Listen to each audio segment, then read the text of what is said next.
Hello everybody. Today we have a quick intro to setting up your Kinetic type project. I've modified the project just a little bit so you can actually make it any length you want with a minimum of 30 seconds. So 30 seconds to however long you want to make your clip. But be careful with that because animation takes time. And again, you can use TV phrases, TV conversation, something from a film or a song. I'm gonna use a song. Song's actually a little bit harder because you'll see when we look at the audio waveform, it's kind of cloudy because of all the drums and the guitars mixed in with the vocals. So with the TV clip, it's a little bit easier, or something with conversation, because you can see the individual sounds and words as people utter them in the audio waveform. So keep that in mind. Also, pick something that's visual. All right, so I'm gonna use Short Fuse Burning from Less Than Jake. You know, it's just by the very nature of the song, it's about explosions and fuses and, so it's gonna be easy to figure out stuff to animate. Like, I have a lot of ideas to go with that. Some of the topics we're talking about today: setting in and out points for our media. To get started, we're gonna look at effects and presets, which are ways that built-in animators within After Effects that make your life really easy, but you don't want to use them all the time. We're going to also use keyframing to go with those. And then we're going to talk more about parenting, but in this case, we're going to parent to a null layer, which sounds mathy, but really it's just an invisible layer that you can move around and then bring everything along with it. So you can take entire text compositions and move them as a group, or you can move the individual pieces, depending whether you want to move the children or you want to move the null parent. Okay, so I'm going to jump right into it, and we're going to start with our sound. So here's what we're going to make, actually. Let me hit my tilde and show you the composition that we have. So let's go back to where we can see it.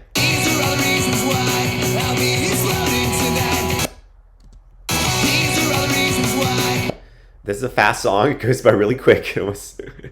Okay, so let me go through here frame by frame. So first of all, this is a text animator from the effects and presets. It's animating the text off the screen. I had to do a little bit of modifications to it to make it work correctly, but it was built in. This also has the word R, also has an animate out effect applied to it.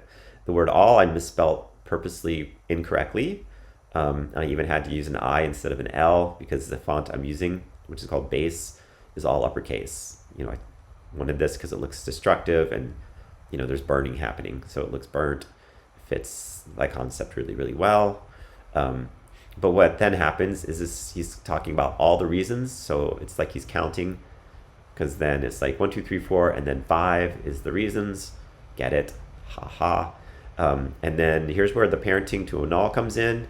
I didn't have to move all the reasons separately. Those are different 2 lines of text, and this is a 3rd line of text.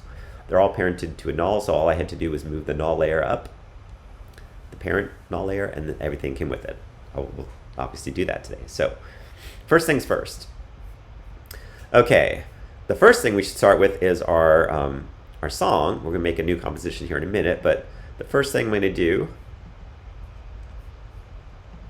is, I had a few songs in here that I thought I might use, like Faction, but that didn't have even though I love that song, it's one of my favorites, it didn't have as many visual references as this one that I'm picking.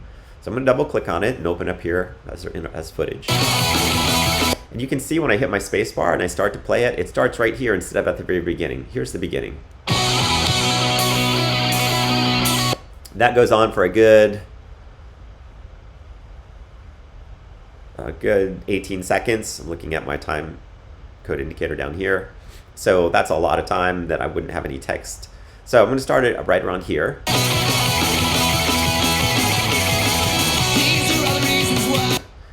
That'll give me a chance to give myself a credit at the beginning and credit Less Than Jake and say this is a Kinetic type project. You're allowed to add that stuff. You're allowed to add a little more type than you need, so you can add credits at the beginning. And if maybe that's a little bit too much time, I can just reset my endpoint. So the way I set my endpoint was I click right here.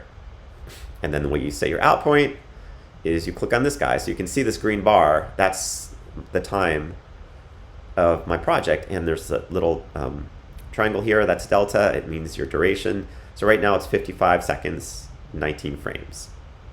All right, so if I truncate it here, now it's 37 seconds. All right, so I'm just hitting this little curly brace to set the out and this curly brace to set the in, and then you'll see that you have a green bar that is the section you're using. That's a light, faint green bar. Okay, I got to do some undos because I can't remember where the out point really was, and I don't want to have you know, I had to listen to it a bunch of times to figure that out, but it sort of fades out at the end too. It didn't have a really good dramatic thing. You know, ideally a lot of times songs end in a really great way. Let's see how this one ends. So that might have been, that's a great ending. That would have been great, but unfortunately the text in there's a lot of instrumental, and there's the text I wanted wasn't quite as visual at the end. I wanted the part about exploding. But that would have, so consider how your song begins and ends. I'm not super happy about how I'm just gonna have to fade it in and fade it out, but I guess I could do a 2-minute clip. Nope. Okay, so before we drop that into anything, we need a new composition. So I can check again how long that was. My duration right here was 33:23, so I'm going to make a 34-second composition. So I'll go new composition. Oh, look at that. I already made one because I've done this already, so it's already 34 seconds. So, but 34 period would be 34 seconds. Remember, the last thing is frames. I pick my background color here. I'm gonna do red type on yellow, and at some point I'll probably switch to yellow type on red.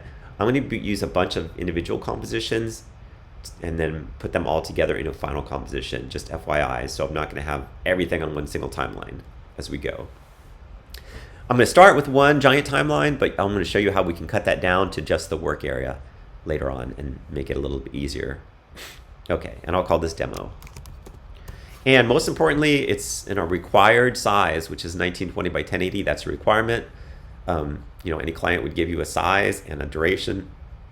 You have a minimum duration of 30 seconds and a size of 1920 by 1080. So that is a preset of HDTV 1080, and I'm picking 24 frames a second. You guys can use 24 frames a second, 25 frames a second, 30 frames a second. They're all pretty similar. Typical for animation is 24, so I'll pick that one.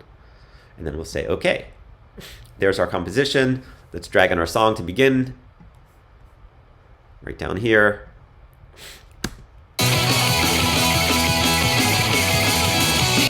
Okay, the first thing I want to do is fade this guy in. So I'm going to hit this and look at my audio. And just to show you the waveform, you know, look at the waveform.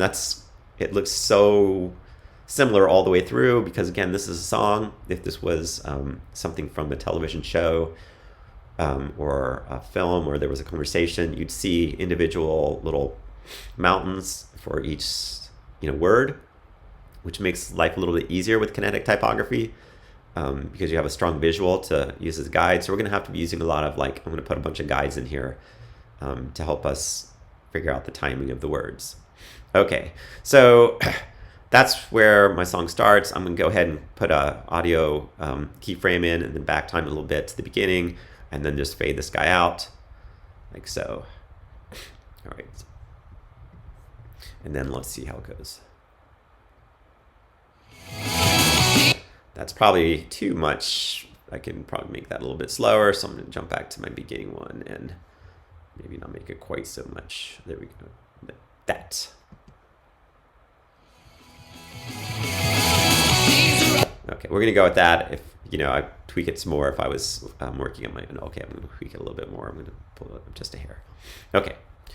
Now I can go ahead and lock this layer so I don't accidentally select it or anything like that and start with my words. So I'm going to actually type my words in. I realized cutting and pasting from the song I have open in my other screen took too long because it makes you want to take a whole phrase, and that's not great. What you probably want is every word on its own line. So I'm going to look at my screen, and I already have my font picked out, which is a space font. Selected, and then every time I want to type a new word, I can just click down here in this area, and then when I click back up here, it's going to start a new layer for me. So these are all, and here is where I want to make it like, I'm going to use the I, and I'm clearly going to have to space that out. Actually, let's go ahead and do that right now. So y'all remember kerning? So I'm going to kern this. I could put spaces in it, but kerning, you know, if I wanted, I could just insert a blank space, but I need these guys separated a little bit to make this look visually like I want it to. So I'm just holding the Option key, putting the cursor between the letters. It's hard to, it's a weird font, so it's putting the cursor like it looks like it's before the A, but it's really right here. But I'm holding down the Option key and using the arrow keys on my keyboard to kern this. Okay, that's kerned. Oops, I want this guy back again. All the reasons. I want the reasons on one layer, and I'm not worried about, I'm gonna go ahead and organize this here in a minute. So click down here again, and then Y. Okay, so what I would recommend that y'all do is figure out your final, like how the type is gonna end up. Because a lot of times what you want to happen is these phrases to build on the screen, and you want to be able to use scale and proportion in really interesting ways. So if you look at this now, it looks kind of lame. So I'll probably want to do things like, I'll take the word these, and R is not a really important word, so I'm going to hold down Shift when I scale this, so it we'll do something like that, and then we have all. So the first thing we're making is, oops, that's too big. I want this pretty big. These aren't all going to be on the screen at the same time. The reasons, I'm going to end up rotating it. We're just going to set it off the screen. I'm going to have it come down from down here. So I'll just put it down here for a minute. And then the word Y is going to be popping everything off. So that's going to be large. So I'm going to go ahead and scale that up pretty large right now. Maybe even super large. In fact, you know what? I want this to be so large that it's kind of cropped off. You're going to hear the words, so I want it to be powerful because he clearly says Y. So, you know, the seeing it's a backup. Okay, so something like that, and that looks like a mess right now, right? But that's okay, because the first thing we're going to do is space it out. It'll be pretty straightforward. So, okay, so there was these about right here. I'm going to go ahead and add a marker. So there's these things called markers. That it's Control 8 to add one. But you can see it added it right there. If I wanted, let's undo that for a minute. If I didn't have any layer selected and did Control 8, it puts it right here in this gray bar, separated from a layer. So if you have a layer selected, you can mark a layer.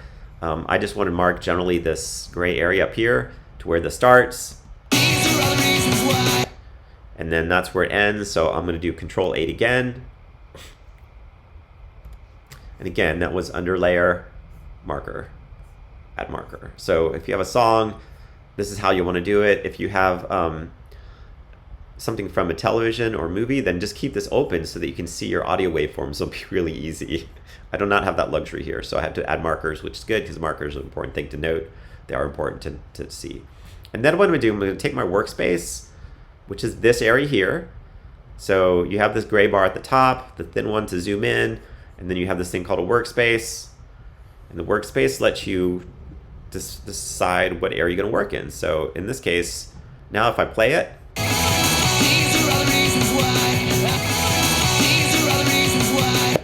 just the area I want. In fact, probably what I would do, I would have this a little bit longer. Hair bit so I can get exploding tonight. That's like my whole first phrase. All right, so work area is super important. It's going to save you a lot of time. And then I can zoom in down here, to just that area,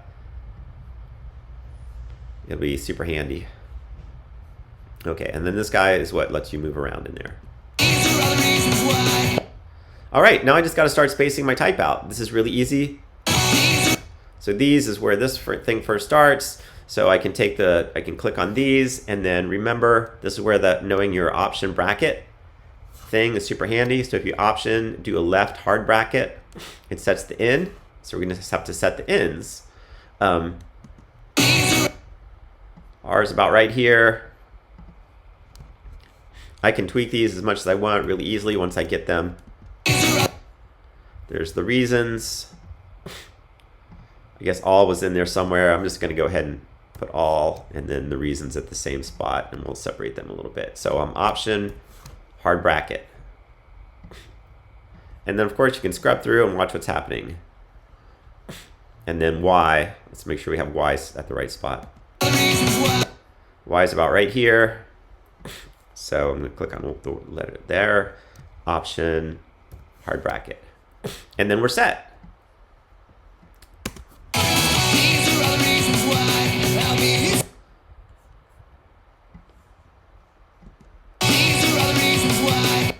Pretty straightforward, right? The song, so it's good and bad that I'm using a song. It's slightly forgiving because it goes by so fast, and the text goes by so fast that you won't notice if there's slight things in timing that are off. Whereas if you're timing it to someone's voice, it's easier, but at the same time, there's a little bit, it's more important that you're more distinct. You know, lyrics tend to blur together. Half the time I'm singing a song that I thought I knew the lyrics to, and I'm singing the wrong lyrics. Anyway, but we're ready to roll. Now we're ready to do some things here. So let's start with the word these. We're going to end up making all bigger. In fact, we'll probably do these. These are bigger too. So before I go any further, I'm going to go ahead and make these bigger. Let's do all. These are.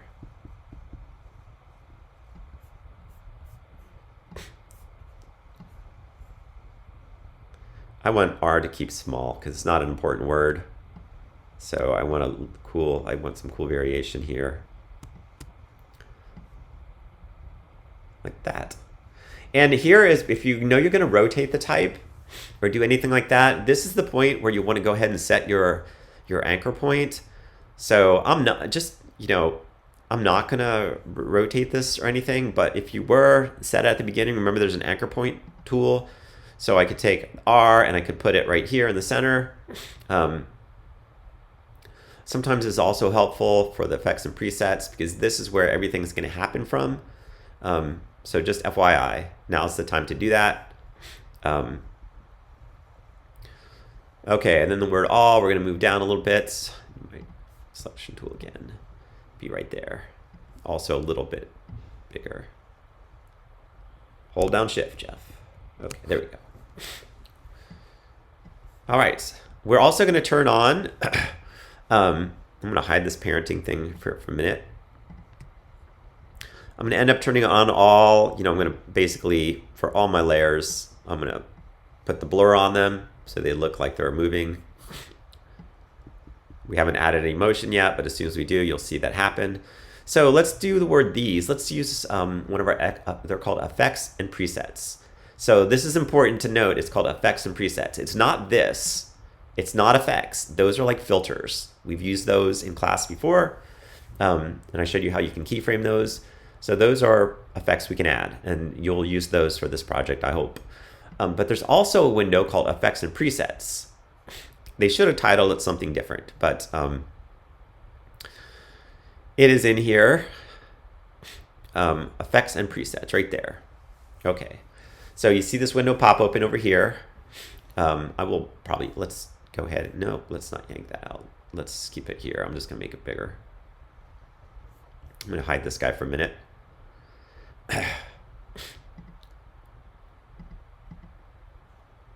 Close. Close. Oh my God, really? Close. Okay, you want as much space as you can for your timeline, FYI. But here's my effects and presets, and you can see that there's a bunch of stuff in here. I'm going to start from the very top. If you know what effect you want, you can simply search for it right here. But since y'all are new to this, the best thing to do is play around with them. But I'm going to go through this slowly, and there will be a homework assignment that'll make you do this. So you'll know where these things are. And they're super handy for animating text in and out. And for that, we want to go to our little text drop-down arrow twirly under animation presets, first of all. So effects and presets, animation presets, text. And in this case, I want to animate out. So I'm going to do this one. And then there's a whole bunch of things that sound super cool. Encoder fade out. I just want something pretty simple, like I can do slide character, random fly off, fade outs. And what the beauty of this does, you all know how to use opacity thing, but that would do the entire word, right? This will let us do like letter by letter. It understands that the letters are characters, and it'll do each one. So let's do slide by character. No, let's do slide by character and see how that works. If it doesn't look good, we will simply get rid of it. So make sure we're on the layer of these, and then I'm just going to take this guy and drag it right down onto that, okay? And then let's watch what happens. Okay, you can see it's taking forever because it's a preset, and it's looking at how long my timeline is. I never set my out points for this, and that's okay. I'm actually going to change the out points with this effect and preset, essentially. But I need this to happen a lot faster, right? So that's where you're going to be modifying these effects and presets. Because it's a preset, there's some things you're going to have to change. So no worries, it's easy. What you have to do is find out what it did. So you have to do a little searching, but it's easy. So what you want to do is find out what property they animated and modify that. And you can see these little gray dots right there, right? And you can see at the end, that last gray dot is where this thing is over, essentially. So there must be keyframes buried under there. So all I have to do is go to and hit the twirlies. And then when I see more gray dots, I hit the twirly on that. You can see what it did is it added this thing called an animator. So, and then again, there's another set of gray dots. So I'm still yet to find the keyframes because those would be diamonds, right? So hit that again. And then finally I see my diamonds. And you can see that the start position is the one that changes over time. If I scrub through here. So obviously both keyframes are on the same layer. Well, this is where it's starting and this is where it's ending. So what do I have to do if I want it to end here? I just need to take this end one and move it down to there. And then the whole thing will happen really quick. And then probably what I should do is apply the same effect to the word R. That would be cool. Be a little consistent with that whole line of type. And you can see now the blur thing is really, really handy. So we're essentially done with that layer. And then we can apply that same effect to R. And we'll have to do the same thing. So go to the text one. Again, follow the gray dots. Just follow the gray dots. And just keep moving back and hitting the twirly until I find them. And then that one didn't even, I had my timeline in the totally wrong spot there because the word R doesn't even start till here. And sometimes you want to move the first one because I want the word R to actually sit there for a split second before it goes off. Oop. And there we go. And of course, I want to play it. All right, and then for the rest of the stuff, for the reasons we're going to make that happen really fastly. I'm going to lock every layer I'm done with because life gets hard. And for now, I'm just going to leave the word all. We're not going to animate that one on the screen.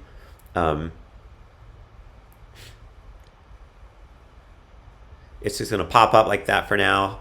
but we're going to take it out with the word reasons. So the reason word, I'll lock this guy for a minute. I'm going to hit R for rotation, and then we're going to flip that like this. I'm going to move it here for a minute so I can see how this is going to look. I feel like this needs to be a slightly darker type, so I'm going to do that. Select it. Now I need my character thing again. You know what? We'll keep it like this so that I can save time. But I would make it darker. We just need the character palette to change the color, the fill color. Okay, I got the rotation. I got to move it off the screen here for the first starting position. So this is right where it comes on the screen. I'm going to pull this down here. Set my keyframe for position. So I'm going to hit P. Set my keyframe. And then have this guy zoom out a little bit so I can just grab him like that. All right, and of course it puts my my path in there, my motion path.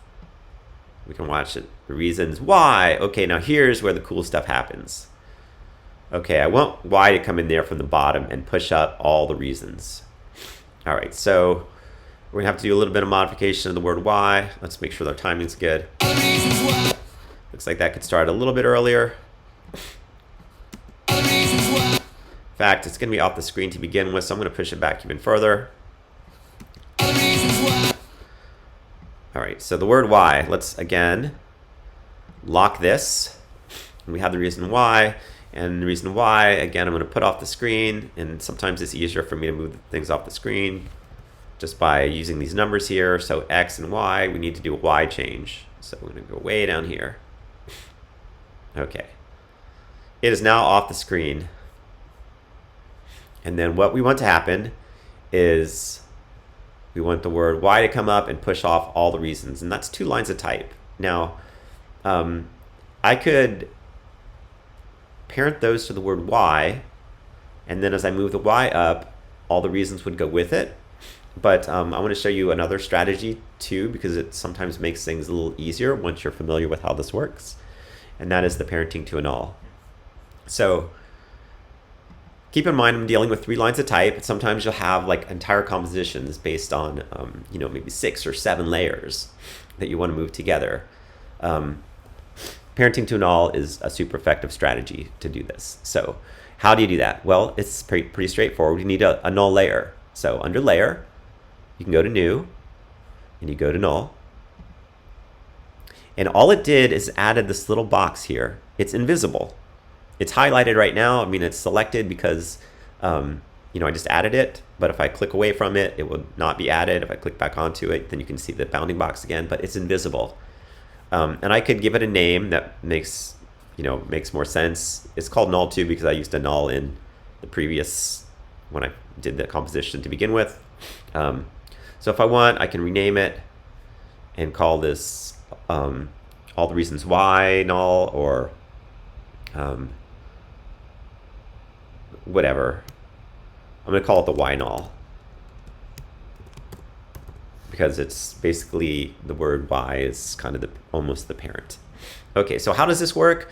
Well, it's going to have all the properties that everything else has. So let's go to this, and you'll see all the basic things. But look, if I move the position of this, we want to do a Y position. Oops, I got to parent things first. Big step there. Okay, so first of all, nothing is going to happen until you parent to it. So I got to make sure I turn my parents on. So I can right-click in this thing, or control click and say I need my parenting stuff. Okay, and then for all these, I'm going to unlock all these guys for a minute.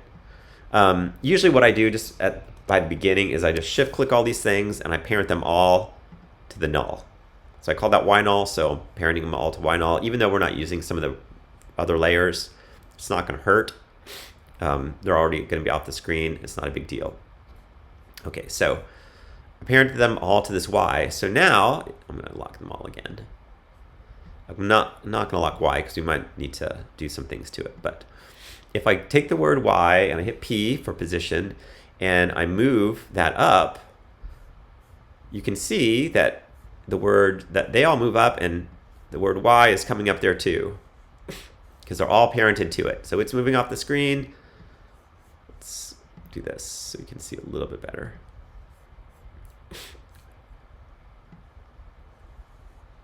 Okay, maybe that's a little too small. Too small, Jeff. Jeez. Okay, you can see the null up here, moving that off the screen, and it's dragging all its children behind it. All right, so why is this cool? It's because it's going to let us do some cool things here where Y is going to come up and push that off.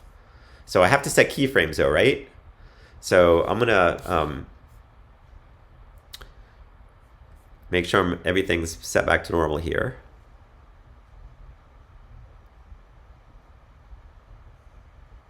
Okay, everything is set back to normal. Okay, so actually I want this to start happening.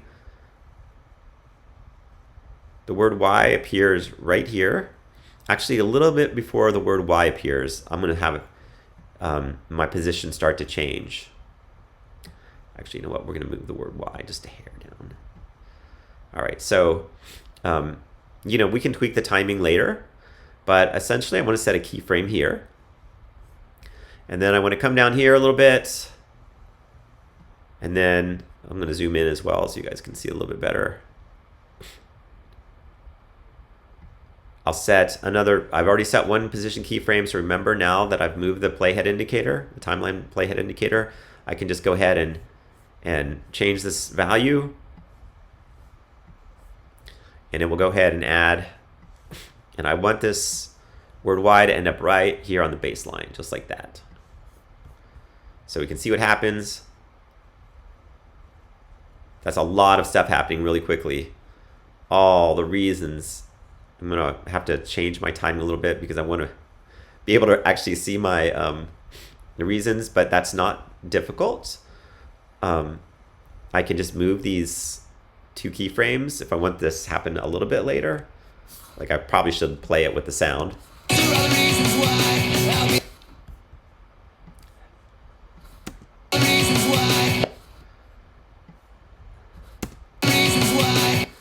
There's a lot happening there, but the important thing is we got this happening, moving all these things by using the null parent.